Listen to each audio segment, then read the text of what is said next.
Hello दोस्तों, आज हम वीडियो में मौर्य वंश के बाद मौर्योत्तर काल के बारे में पढ़ेंगे और देखेंगे कि मगध की सत्ता पर इसके बाद कौन से वंशों ने शासन किया और इनमें मौर्य वंश को पतन के लिए कौन कौन से कारण रहे हैं। इसी समय सबसे रोचक बात यह हो जाती है दोस्तों कि इसी समय एक विदेशी शक्तियों का लगातार भारत पर आक्रमण होता है। वो 4 विदेशी शक्तियां थी। यूरोप और मध्य एशिया से भारत पर आक्रमण होता है, उनके बारे में हम लोग जानेंगे। और मगध की सत्ता पर इसी समय काल में दक्षिण भारत में एक नई सत्ता का उदय होता है, नए राजवंश ने शासन करता है। उसका वो कौन थे उसके बारे में हम लोग जानेंगे। तो इन सारी बातों को समझने से पहले हम लोग देखते हैं कि मौर्य वंश के अंतिम कौन कौन से अभिशासक थे जो मगध की सत्ता पर शासन कर रहे थे। ठीक है दोस्तों, तो हम लोगों ने अशोक के शासन को पढ़ा। अशोक के शासन के बाद मगध की सत्ता पर 3 शासक बैठते हैं। और भी महत्वपूर्ण शासक हैं, लेकिन 3 महत्वपूर्ण हैं जिनके बारे में हम लोग बातें जान लेते हैं। तो देखते हैं दोस्तों, इनमें 3 शासक थे दोस्तों। पहला शासक थे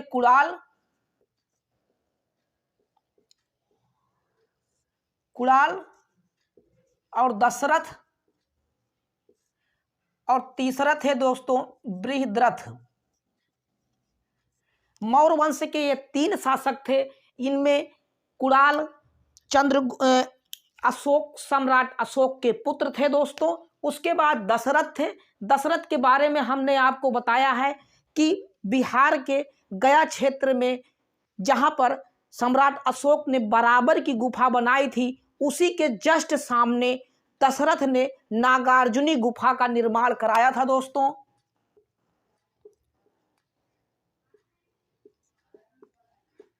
नागार्जुनी गुफा का निर्माण दशरथ ने कराया था दोस्तों। और बृहद्रथ अशोक के सम्राट अशोक के पौत्र थे दोस्तों। उसके बाद दशरथ पौत्र थे। उसके बाद बृहद्रथ इन मगध की सत्ता पर बैठते हैं और इन्हीं के सेनापति पुष्यमित्र शुंग, ठीक है ना, इन्हीं के सेनापति थे पुष्यमित्र शुंग ने इनकी हत्या करके एक नए वंश की स्थापना करते हैं दोस्तों।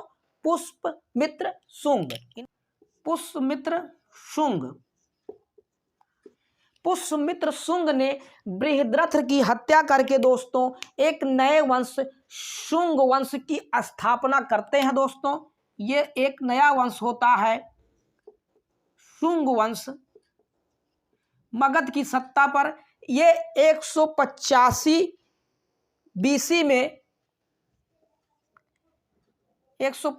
बीसी में इसकी हत्या कर देते हैं।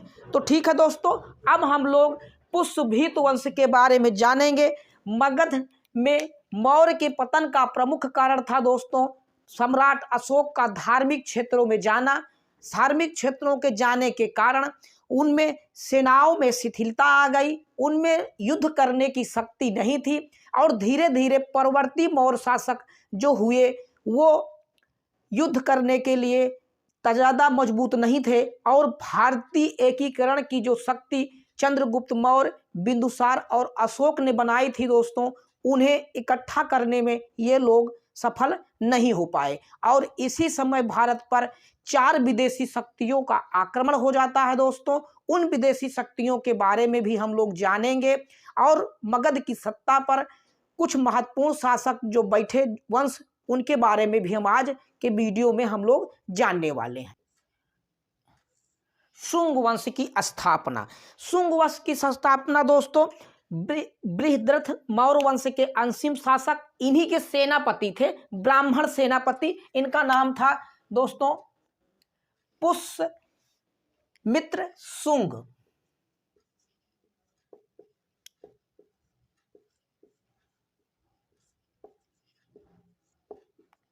पुष्यमित्र शुंग था दोस्तों। इन्होंने 185 बीसी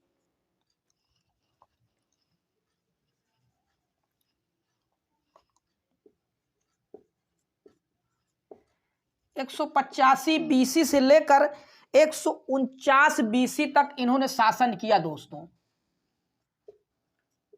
149 BC में तक इन्होंने शासन किया। मौर्य सम्राट बृहद्रथ की हत्या करके इन्होंने शुंग वंश की स्थापना की। तो इनके बारे में कुछ महत्वपूर्ण बातें जान लेते हैं दोस्तों।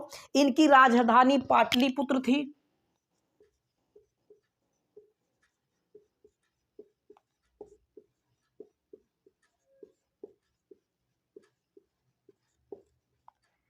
इनकी राजधानी पाटलिपुत्र थी दोस्तों। और इनके बारे में एक महत्वपूर्ण अभिलेख मिलता है, उसके बारे में भी हम लोग जान लेते हैं दोस्तों। एक अभिलेख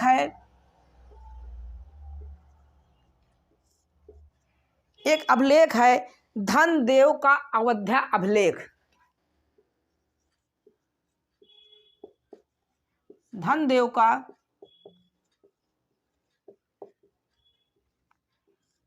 अयोध्या अभिलेख। धनदेव का अयोध्या अभिलेख मिलता है दोस्तों। इनके बारे में जानकारी मिलती है कि इसमें लिखा है दोस्तों कि इसमें इन्होंने 2 अश्वमेध यज्ञ किए थे। 2 अश्वमेध यज्ञ।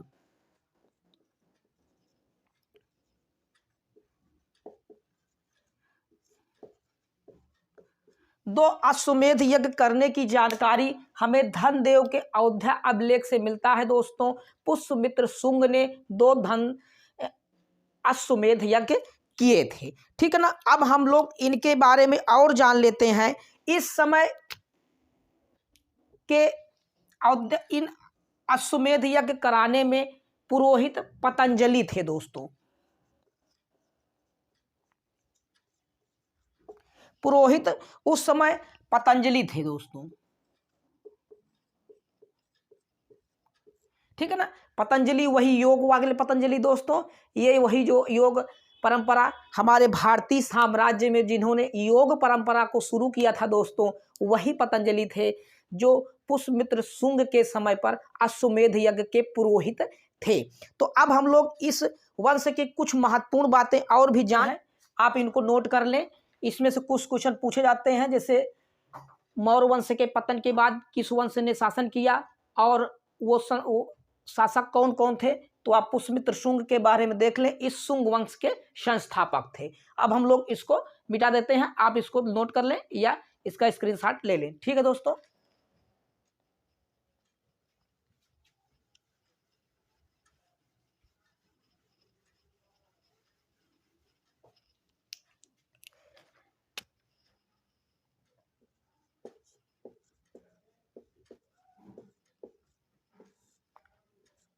पुष्यमित्र हुए दोस्तों। पुष्यमित्र के बाद अग्निमित्र हुए।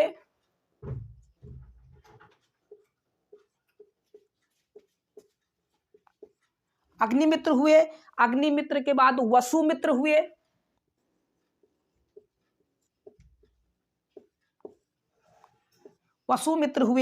उसके बाद एक हुए भागभद्र, ठीक है दोस्तों, एक भागभद्र हुए।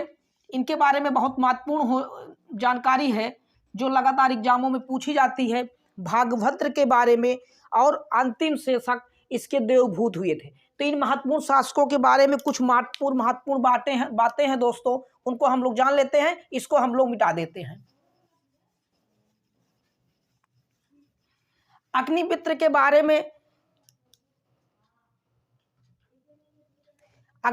बारे में ये मिलता है दोस्तों कि अपने पिता पुष्यमित्र शुंग के समय ये विदिशा के उपराज्यपाल थे, ठीक है दोस्तों। विदिशा के ये उपराज्यपाल थे।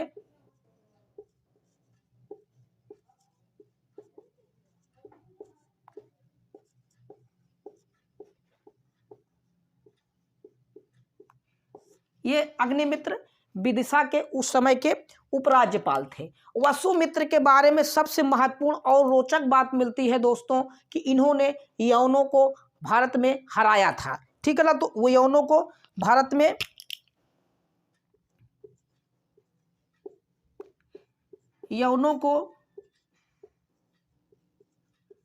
भारत में सिंधु नदी पर हराया था दोस्तों। इस बात का आप ध्यान रखें, सिंधु नदी पर हराया था। तो ये वसुमित्र के बारे में महत्वपूर्ण जानकारी मिलती है कि इन्होंने सिंधु नदी के तट पर यवनों को हराया था। यवन आक्रमण जो होते हैं उसमें इन्होंने हराया था। भागभद्र के बारे में बहुत ही महत्वपूर्ण बात मिलती है दोस्तों, इनके बारे में भी आप महत्वपूर्ण बातें जान लें। इसी समय भागभद्र के समय में दोस्तों तक्षशिला के हिंद यवन शासक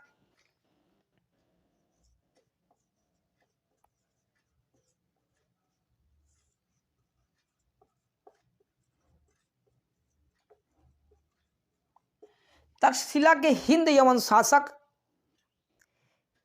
एंटियालकीट्स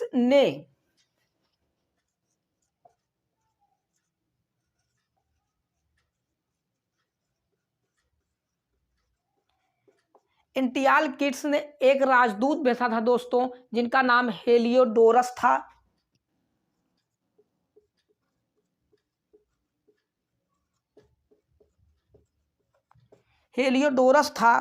इन्होंने बेस नगर या विदिशा का एक स्तंभ स्थापित कराया था। विदिशा का या बेस नगर का एक स्तंभ।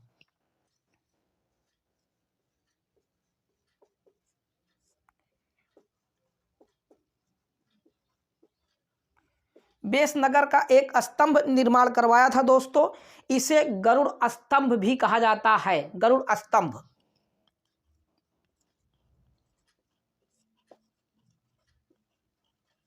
ठीक है ना, इसे गरुड़ स्तंभ भी कहा जाता है। इसी में वैष्णो धर्म विष्णु धर्म का पहली बार साक्ष्य इसी अभिलेख में मिलता है, हेलियोडोरस के ही अभिलेख में। ठीक है दोस्तों, तो ये रहे इनके कुछ शुंग वंश के महत्वपूर्ण बातें। अब हम लोग कुछ इसमें और जान लेते हैं। इसके अंतिम शासक आप ध्यान दें दोस्तों, इसके अंतिम शासक देवभूति होते हैं, जिनको मारकर एक नए वंश वासुदेव ने कर्ण वंश की स्थापना की थी। तो इनके बाद एक शासक और होता है, आप ध्यान दें दोस्तों, बहुत इंपॉर्टेंट नहीं है, कर्ण वंश। मगध की गद्दी पर बैठते हैं ये इन कर्ण वंश थे दोस्तों, जिनके शासक एक ही हुआ है, वासुदेव इनका नाम था। वासुदेव ने इनके अंतिम शासक देवभूत की हत्या करके, ठीक है दोस्तों, ये बात का आप ध्यान रखें, इनके एक अंतिम शासक थे देवभूत, उन्हीं को मारकर ये कर्ण वंश की स्थापना वासुदेव करते थे। अब इसमें कुछ महत्वपूर्ण बातें हम लोग और भी जान लेते हैं दोस्तों। इसको मिटाते हैं दोस्तों, इसको आप नोट कर ले।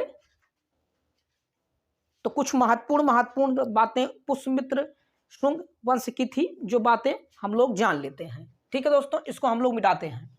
इनके समय पर एक महत्वपूर्ण व्यक्ति हुए थे, जिनका नाम था पतंजलि। दोस्तों आप जान ले, इनके पुष्यमित्र शुंग के अश्वमेध यज्ञ के पुरोहित थे दोस्तों। पतंजलि के बारे में भी हम लोग कुछ बातें जान लेते हैं। पतंजलि ने 5वीं शताब्दी बीसी में लिखे गए पाणिनि के अष्टाध्यायी का इन्होंने एक महाभाष्य लिखा था दोस्तों। पाणिनि के अष्टाध्यायी पर ही आधारित पतंजलि ने एक महाभाष्य लिखा। इनका एक बुक है, ये महाभाष्य व्याकरण पर ही आधारित है। ये पाणिनि के अष्टाध्यायी पर ही लिखा गया है दोस्तों, इस बात का आप ध्यान रखें। ये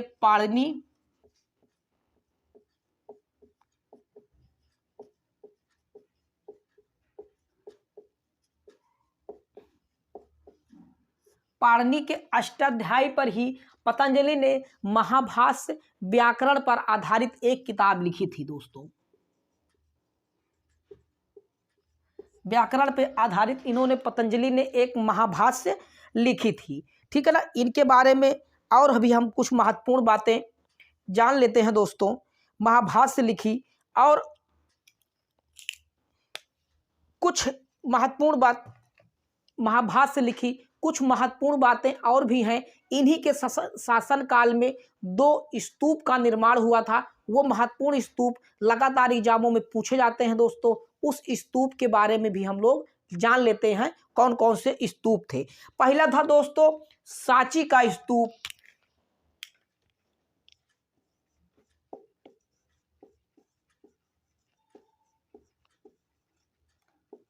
सांची का स्तूप, इन्हीं के शासनकाल में सांची का स्तूप हुआ था। इसमें कहा जाता है कि पुष्यमित्र शुंग ने सांची के स्तूप में काष्ठ वेदिका के स्थान पर पत्थर वेदिका का निर्माण करवाया था। तो काष्ठ लकड़ी की वेदिका होती है दोस्तों,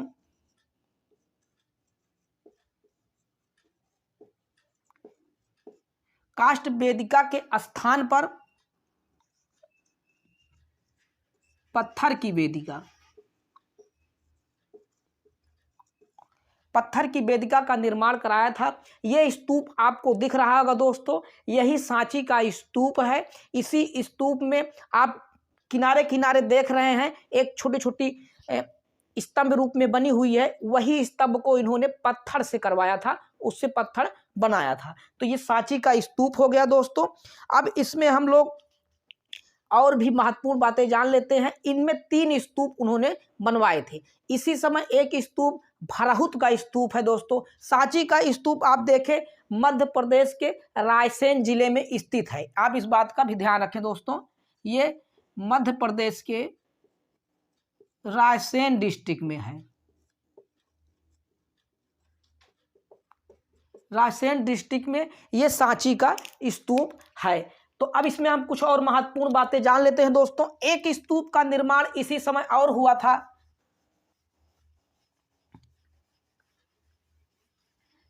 ये सांची का स्तूप है दोस्तों। एक स्तूप भराहुत का भी स्तूप है जिसका निर्माण हुआ था।